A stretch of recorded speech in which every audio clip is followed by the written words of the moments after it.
Hello, dear student. Myself, Sucheta Bilbe. I am working as assistant professor in Department of Botany, KTHM College, Nasik. Student, I welcome back. I will welcome you all in our next session of practicals for the bamboo propagation and management. From today, we are going to see what are the practicals of bamboo and how we are going to perform. Today we are going to talk about our first practical, that is study of bamboo propagation method. Before this, we have already covered a theoretical lecture on the study of bamboo propagation method.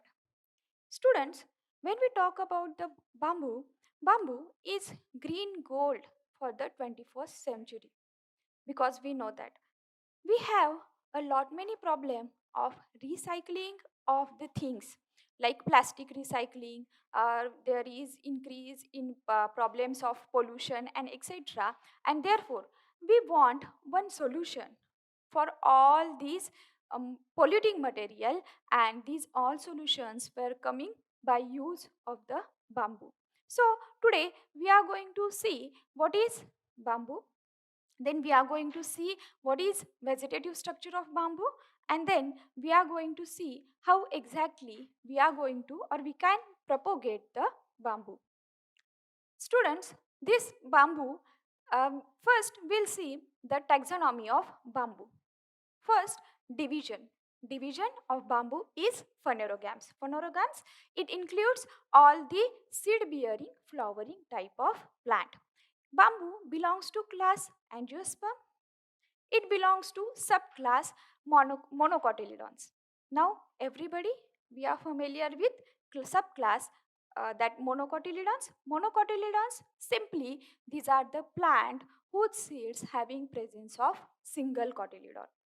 The plants belongs to order Gramineae, means mostly the plant which are included in Gramineae order, these all belongs to uh, families like grasses.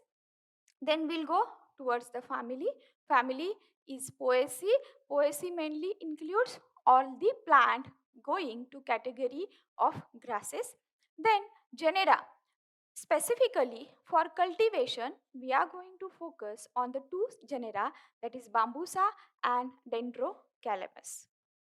These are some important species of bamboo from the India which are used for the commercial purposes. For example, Bambusa bamboos, then Dendrocalamus brandis. There are near about 14 different species of the bamboo which are used for the cultivation of bamboo and which are economically important, and they are cultivated by common farmers as well as by in nurseries and for the economic production of the bamboo species. Now, when we talk about the bamboo, first we'll see botany of bamboo. Simply, botany of bamboo means we are going to see what is vegetative structure of the plant. Okay. Now, when we talk about the structure of plant, it is always divided into three parts: root, stem, leaves, and the flowering part. Now, in case of bamboo, bamboo is a perennial grass. Now, this perennial grass is mainly having a complex woody type of stem. This bamboo plant having, specifically when we talk about the bamboo plant, it has a two differentiating part. One part which is present below the ground, one part which is present above the soil. The part which is present below the soil is named as, or it is referred as, rhizome. This rhizome is mainly a source of perennial growth. The stem of bamboo is present above the ground while the rhizome is present below the soil. Now, this rhizome is perennial, having a perennial type of growth, and which is important for the new production or production of new plants of the bamboo. In picture, we can see below the ground there is presence of rhizome, and this rhizome is specifically having presence of nodes and internode.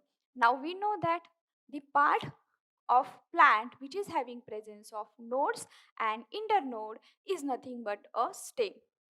So the remember bamboo having presence of specifically a stem below the ground and above the ground. The below the ground stem is mainly meant, it is mainly useful for the vegetative type of reproduction. Now the root system, mainly the fibrous root system is present in the bamboo and it is always produced from the ends of the rhizome. The rhizome, the number of hairy roots were produced from the rhizomes. You can see in the picture there is presence of a rhizome which is underground and it has a presence of nodes and internodes. On the contrary, towards the lower side, means towards the positively geotrophic area, there is presence of adventitious root. Now we'll see a whole bamboo plant. When we see a whole or the part of the plant which is present above the soil, which is positively phototropic, it is having presence of a cylindrical tall stem, and this cylindrical tall stem is generally referred as clump of the bamboo. From this clump of bamboo, there is production of number of persistent branches and there is presence of leaves. Okay, in diagram you can see at the each nodal part there is emergence of new leaf. This leaf is, or we can call it as a leaf, it is specifically having a monocot type of characters which is having presence of parallel venation, and these leaves at the towards the lower side there is presence of small daughter plant, and these daughter plants are known as tillers, and these daughter plants can also be used for the production of new plants of the bamboo. At the tip there is production of flowering clump, and that flowering clump bears a number of flowers and specifically in spikelet type of inflorescence. Same thing, there is presence of leaf blades, there is presence of nodes and internodes, and this is about the whole structure of bamboo plant.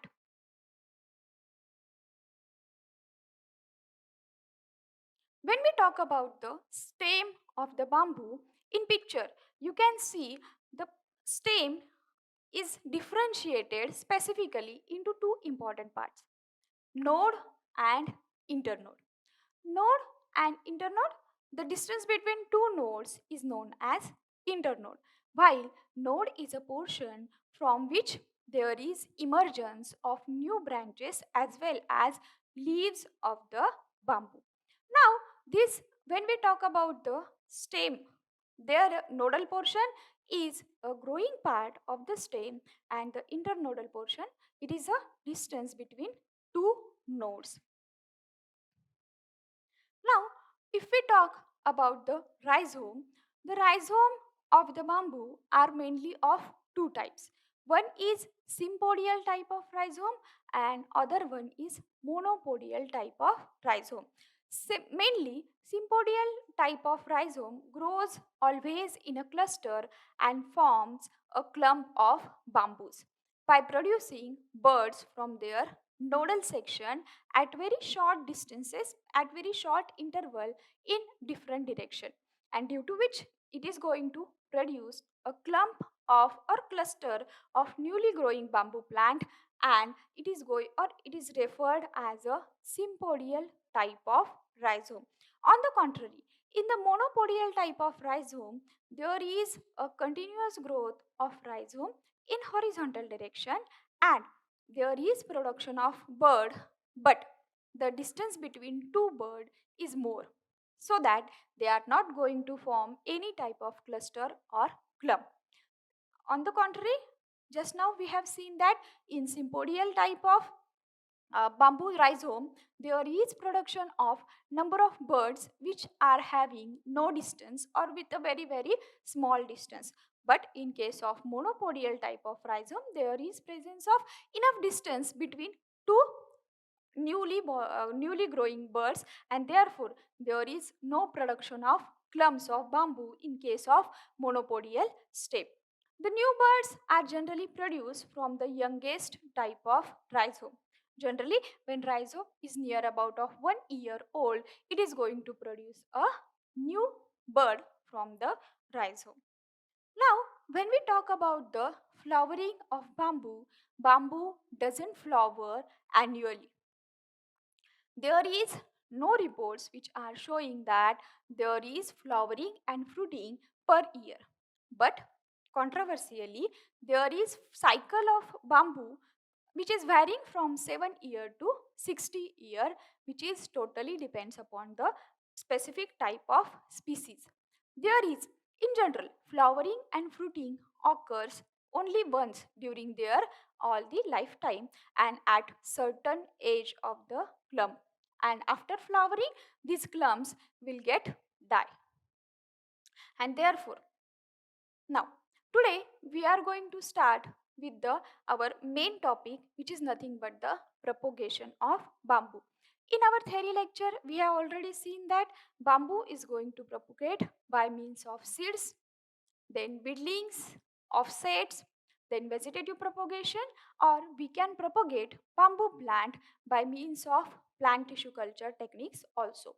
So, in today's lecture, we are going to see three different methods of propagation of bamboo. Specifically, in this practical, we are going to concentrate on propagation from the seed, then propagation from seedlings, and third thing, that is propagation from the offset. So we'll start one by one with propagation of seeds. Now, just now we have talked about the flowering and fruiting of bamboo. I have told you bamboo flowered once in their life cycle. Okay, means the time may be vary from 7 to 60 year as per the type of species, but generally bamboo flowered very less and once in their life only. And when these flowers were produced, they are also producing seeds and fruits. Okay, but in case of bamboo, the seeds produced are very less viable.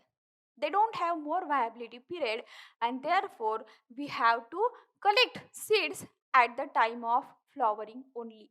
After collecting the seeds at the time of flowering, we have to sow that seeds immediately, and then only we are going to get the growth of new plantlets of the bamboo. Now we'll see what are the exact steps in the propagation of bamboo by using the seedlings. Initially, we are going to collect and sow the seed in the nursery bed.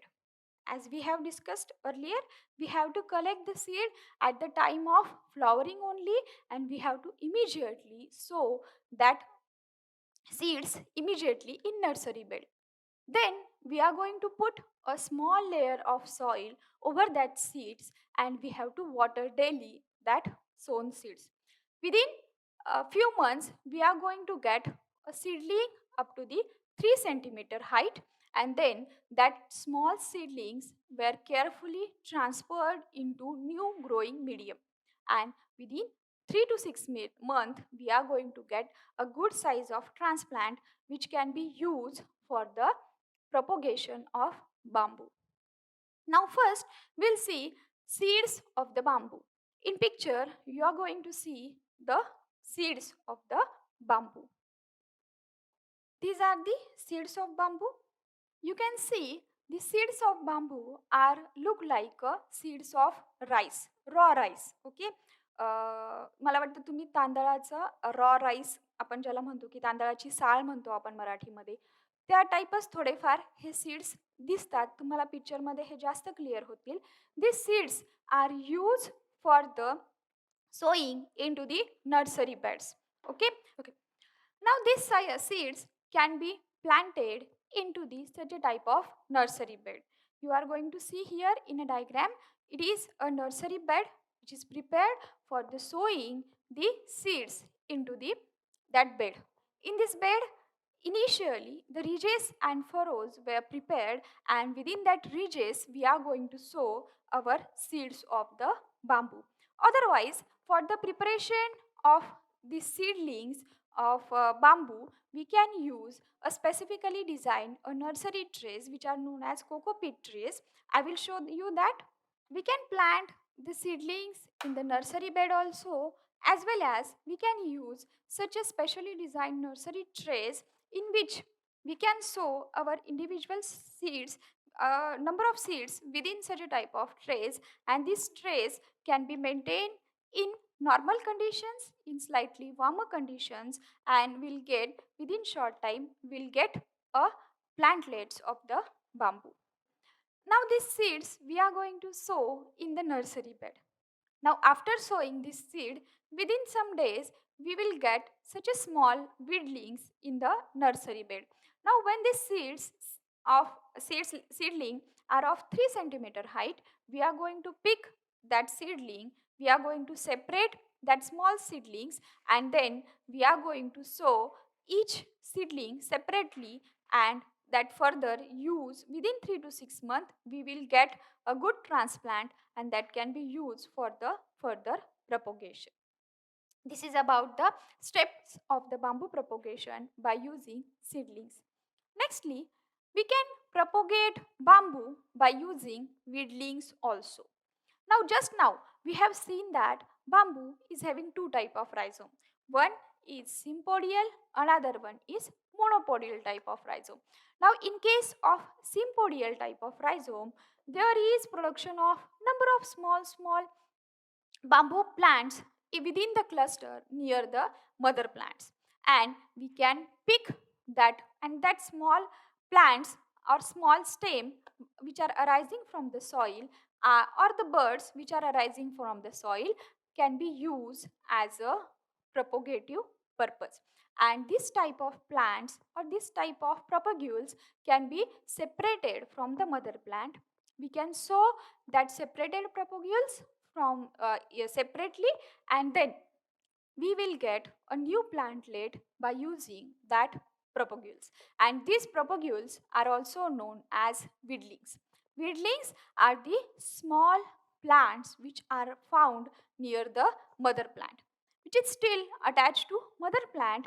We can collect this weedling, and we can sow that weedlings in nursery, and we can use that weedlings to get a culture or a new propagules for the production of bamboo. There are some steps in the bamboo propagation by using weedling. Initially, we have to dig out the young cluster of bamboo weedling.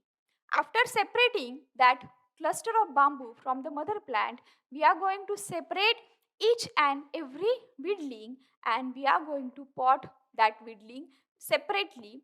Then we are going to keep maintain that weedling in the shed, and then we have to water that weedlings regularly, and we will get plantlets of bamboo within 3 to 4 months.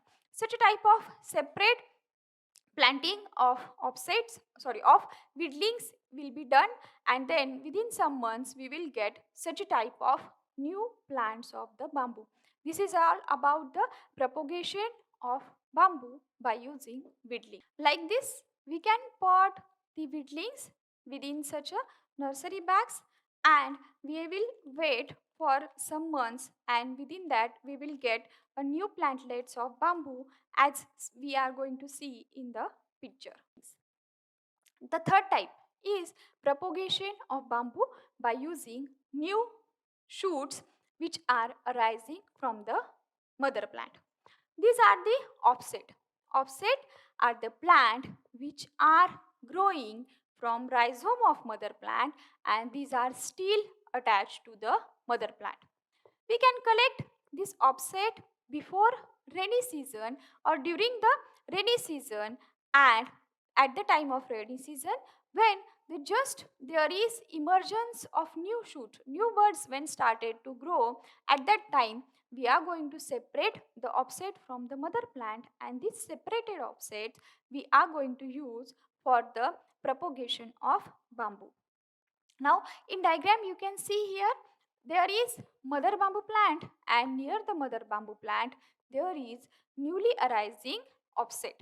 This newly arising offset is having presence of rhizome which is still attached to the mother plant and having presence of small bud or small portion of stem which is aerial in nature. Now we are going to cut that offset from the rhizome.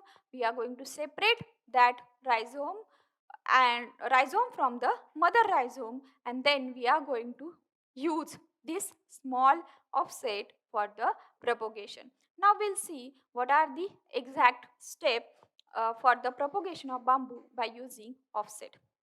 Initially, we have to dig out the soil around the offset and below the ground up to the rhizome up to 30 to 60 centimeter in depth.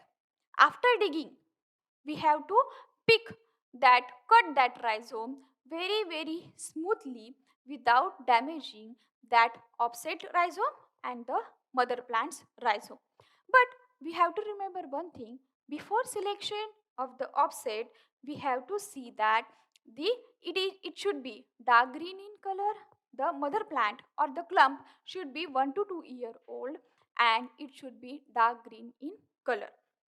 The offset from the mother plant should be carefully removed and without damaging the junction of clump and rhizome. Now, after separating that offset from the mother plant, we have to transplant that offset into the separate planting site, and then we have to water regularly that plant, and then we will get a new plantlet within short period of time. This is about so you can see here the separated offset. We are going to plant that in separate polythene bag, and then we will get a new plantlet of the bamboo. This is about the propagation of bamboo by using offsets. So in today's lecture, in practical, we have seen three different types of the propagation of bamboo: propagation from the seed, then use of feedlings, then use of offset. These three methods are generally used for the propagation of bamboo. This is all about the propagation of bamboo. In next practical, we will going to focus on the next method of propagation, which is nothing but the vegetative propagation in bamboo, which is used commercially for the production of n number of bamboo plantlet. Okay. Thank you.